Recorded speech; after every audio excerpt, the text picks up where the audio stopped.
যখন কোনো বান্দা সূরা ফাতিহার একটা করে আয়াত বলে আলহামদুলিল্লাহি রাব্বিল আলামিন, সঙ্গে সঙ্গে আল্লাহ জবাব দিয়ে বলেন হামিদানি আবদি, বান্দা তুই আমার প্রশংসা করলি। আর রহমানির রহিম যখন বলে আল্লাহ বলেন আসনা আলাইয়া আবদি। মালিক ইয়াউমিদ্দিন যখন বলে আল্লাহ বলেন মাজ্জাদানি আবদি।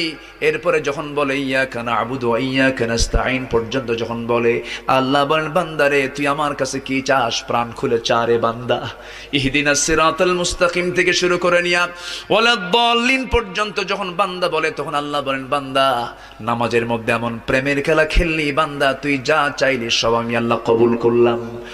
ওই বান্দা যখন রুকুতে যায় আল্লাহ তখন অস্থির হন।